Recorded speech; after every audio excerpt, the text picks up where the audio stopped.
14 फरवरी Pulwama attack, पूरा देश गूंज रहा था आंसुओं से। उस दिन भुज में टेंट पार्टी चल रही है अधिकारी द्वारा, पूरा एविडेंस में बता सकता है कौन कौन अधिकारी उस पार्टी में इन्वॉल्व था, और ये ईमानदारी का सर्टिफिकेट बांटते हैं। आज जवान क्यों सुसाइड कर रहा है?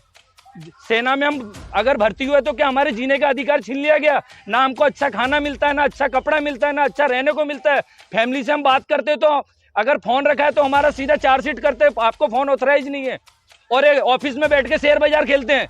तो मैं प्रधानमंत्री जी से यही कहना चाहता हूं, अगर आपने इसके ऊपर इंक्वायरी नहीं बिठाई तो पूरे देश के जितने भी जवान हैं सारे के सारे रोड पे आएंगे। ऐसी हमारा दुर्भाग्य कि हम ऐसी सेना के अंदर भर्ती हुए कि ऐसे अधिकारी हमारे ऊपर कंट्रोल कर रहे हैं, इनके अंदर लीडरशिप के कोई गुण नहीं है। साइड में आप देख सकते हैं इंडियन आर्मी के एक जवान जो एक जद्दोजहद कर रहे हैं अपने आइडेंटिटी को लेके।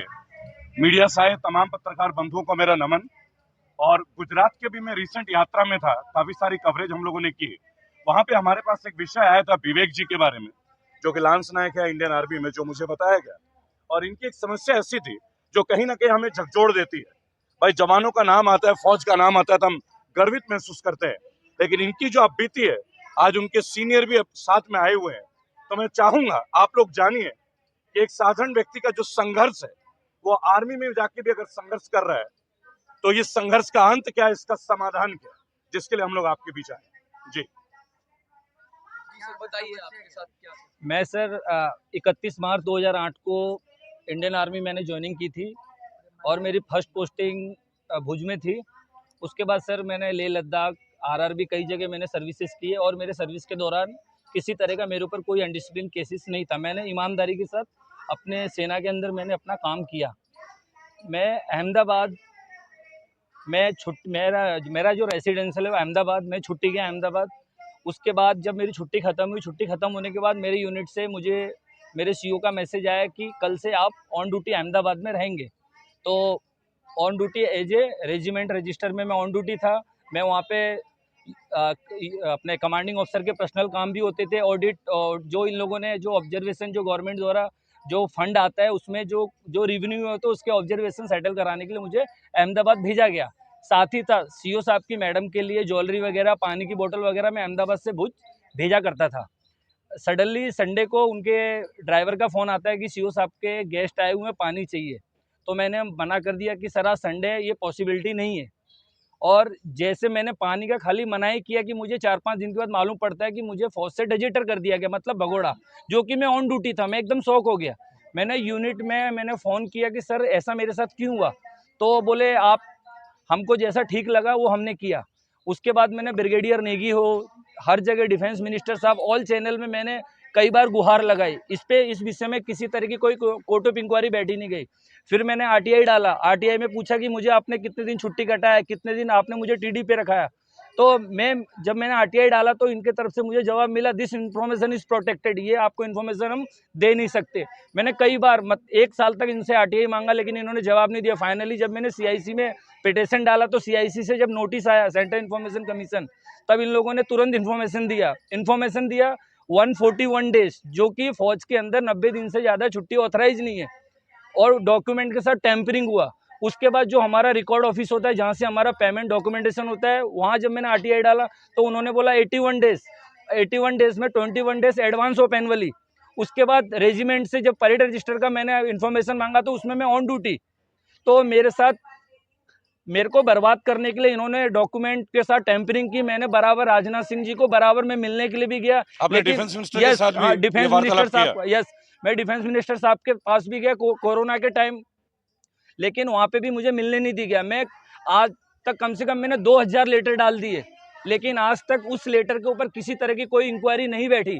मैं प्रधानमंत्री जी, उनके जो प्रिंसिपल सेक्रेटरी है पीके मिश्रा साहब, उनके एडवाइजर है खारे साहब, मैंने सबसे जस्टिस मांगा कि मुझे एक बार मिलने दिया जाए, लेकिन मुझे मिलने नहीं दिया गया। मेरे साथ एक कर्नल साहब थे, कर्नल रूपेश, उन्होंने काफ़ी कोशिश की कि मैं इस मैटर को सॉल्यूशन लाऊं, लेकिन उनको कर्नल द्वारा बताया गया कि अगर आप डोनाल्ड ट्रंप के पास भी चले जाएंगे तो भी हम ये नहीं छोड़ेंगे, क्योंकि ये सारे पावर राइट्स हमारे साथ है, जो आज तक कोई जवान हमारे सामने मुंह नहीं खोल पाया।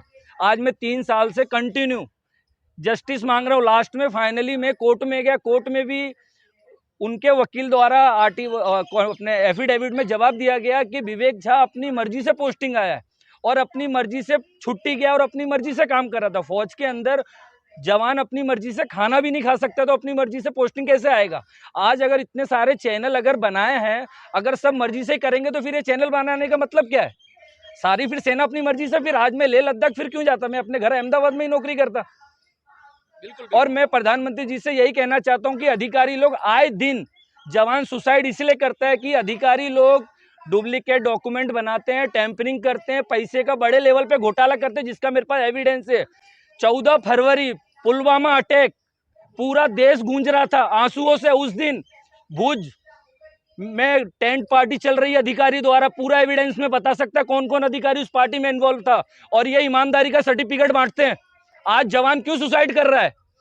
सेना में हम अगर भर्ती हुए तो क्या हमारे जीने का अधिकार छीन लिया गया? ना हमको अच्छा खाना मिलता है, ना अच्छा कपड़ा मिलता है, ना अच्छा रहने को मिलता है। फैमिली से हम बात करते तो अगर फोन रखा है तो हमारा सीधा चार्जशीट करते हैं, आपको फोन ऑथराइज नहीं है, और ऑफिस में बैठ के शेयर बाजार खेलते हैं।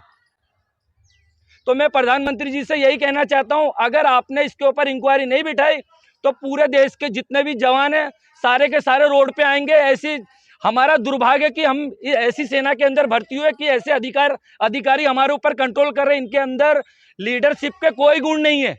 इन्होंने खाली अपना जेब बचाया और पूरे जितने भी फौजी हैं उनसे अपने घरेलू काम कराए, और जिसने मना किया उसको डिसमिस फ्रॉम सर्विस कर दिया, नहीं तो मार दिया गया। आपको डिसमिस किस वजह से किया गया? आप ये लोगों को बताएं एक बार, डिसमिस मीडिया को आप पूरा स्टेप बाय स्टेप बताएं। डिसमिस इसलिए किया गया, मैंने खाली ओनली फॉर उनका पानी लाने से मना किया। Commanding officer colonel Nitin Gulati का पानी लाने की सजा है कि आपको आर्मी से डिसमिस होना पड़ेगा, जिसका मेरे पास सारा का सारा एविडेंस है। मैं 3 साल से चक्कर काट रहा हूँ। राजनाथ सिंह को मैंने कम से कम 500 लेटर भेजे हैं। क्या आपने मीडिया ट्रायल के लिए कोई मीडिया एप्लीकेशन ट्रायल दिया था? 2 महीने से मैं अर्जी दे रहा हूँ मीडिया ट्रायल के लिए। आप देख सकते हैं इसकी कॉपी। ये स्वीकृत करते हैं वो लोग? कोई रिस्पॉन्ड नहीं किया। मैंने कैमरे के सामने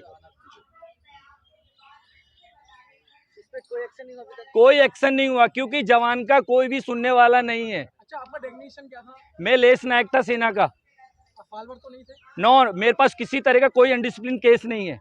मैंने ईमानदारी से देश की सेवा की। और पानी वानी पिलाने का तो फॉलोअर का काम होता है। मेरे को सेना आदेश पे चलती है। अगर सेना में अगर आपको बोल दिया तो आपको करना पड़ेगा। मैंने एक ही चीज मना किया कि मैं पानी नहीं ला सकता, उसकी सजा मैं अभी भुगत रहा हूँ। वो आपका जीता जागता सबूत है। पहले आप लाए, पहले पानी लाए थे आप, पहले आपने क्यों मना कर? क्या कारण आप मना करने का? पानी संडे को जब वो प्लांट ही बंद रहता है बिस्लरी का, जो चीज पॉसिबल नहीं हो मैं कैसे पॉसिबल करूंगा? सर, आप तो देश के लिए नौकरी करते हैं ना, आप उनके पानी लाने की पर मैम, हम तो देश के लिए नौकरी कर रहे हैं, लेकिन आज सिक्योरिटी और डिसिप्लिन को फ्रंट में रख के सेना, उसके पीछे सारे इनके काले धंधे चल रहे हैं। काले धंधे, हर तरह का रेवेन्यू हो रहा है। मैं आपको एविडेंस दे सकता हूं।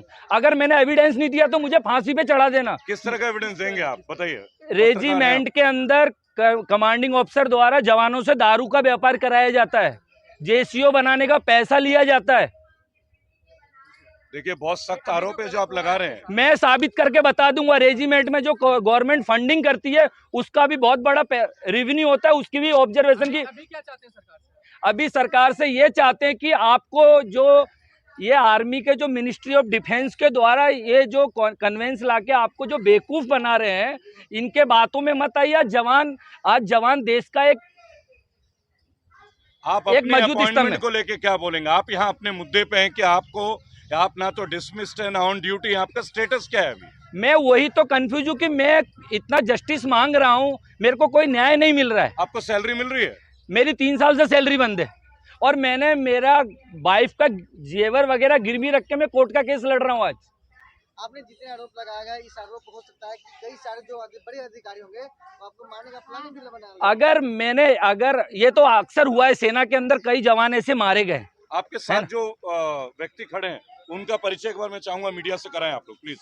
मैं सूबेदार मेजर पांडुरंग रामकृष्ण कुमार से आर्मी एयर डिफेंस से रिटायर्ड हूं, और जब मैंने विवेक झा का केस को देखा है, और मैं चाहता हूं, हम आर्मी के डिसिप्लिन सोल्जर्स होते हैं, हम आर्मी के मैटर को कभी भी सिविल में डिस्कस नहीं करते हैं, लेकिन जिस तरह से इसने हर लेवल पे अपनी गुहार लगाई है और इसका कहीं पर भी सुनवाई नहीं हुआ है, मैं आपके माध्यम से समूचे देश और समूचे अधिकारी को ये निवेदन करता हूँ कि वे विवेक झा के मैटर को समझे और उसको डिसीजन देने का काम करे। अभी सर और जॉब में है आप। उसके जीवन में जो त्रुटि आई है, जिसके फैमिली ने जितना दुख झेला है और इंडिविजुअल ने तो दुख झेला है, इस कंडीशन में इंडिविजुअल चाहे तो अपने कई बार मेरे साथ उसने डिस्कस किया कि सर मैं अपने परिवार के साथ में अपना सारा जीवन समाप्त करना चाहता हूं। मैंने उससे कहा था बेटा जीवन समाप्त करना कायरता है, हम इंडियन आर्मी के डिसिप्लिन सोल्जर्स हैं, हम लड़ाई जानते हैं, हम बॉर्डर के उस पार भी लड़ेंगे और जरूरत पड़ी तो बॉर्डर के अंदर भी लड़ना जानते विवेक जी हैं। के केस हम में आपको क्या डिसीजन के लगता लिए है? हर लेवल पे जाएंगे। मैं आदरणीय प्रधानमंत्री जी को आपके माध्यम से निवेदन करना चाहता हूं कि प्लीज इसमें दखल दे और एक जवान के परिवार और जवान को बचाने का कार्य करे। विवेक जी के केस में आपको क्या लगता है, वो निर्दोष है? आपने क्या केस स्टडी किया विवेक जी के मसले में? आपको क्या लगता है, क्या उनके साथ गलत हो रहा है? मेरा आर्मी का 31 साल 9 दिन का सर्विस है। इतने बड़े अनुभव के साथ मैं कह सकता हूं बड़े दावे से कि जो विवेक जी के साथ हुआ है वो कहीं ना कहीं 100% गलत है और इसको केवल समझने की देरी है। जो इनके साथ कोऑर्डिनेट करके बैठेगा वो डिटेल बाय डिटेल विवेक जी उसको समझाएंगे। जिस तरह मैंने इस केस को समझा है, मुझे ऐसा लगता है कि वो अपनी जगह पे कहीं पर भी गलत नहीं है और उन्होंने आज तक फौज के डिसिप्लिन को मेंटेन रखा है। कभी भी सिविल के सामने अपने पॉइंट को, अपनी व्यथा को डिस्कस नहीं किया है, लेकिन हर जगह उन्होंने अपना डिसीजन मांगा है। हर जो इंक्लूडिंग प्रधानमंत्री जी को इंटरव्यू मांगा है, राष्ट्रपति तक वो गया है। जब उनको कहीं भी किसी प्रकार की गुंजाइश नहीं मिली, वो आज बड़ी हिम्मत करके आपके माध्यम से जनता की अदालत में आया है और हम आपके माध्यम से समूचे देश सभी जनताओं को ये निवेदन करते हैं, हाथ जोड़ के विनती करते हैं कि प्लीज विवेक झा को न्याय देने में हमारा समर्थन करें। धन्यवाद।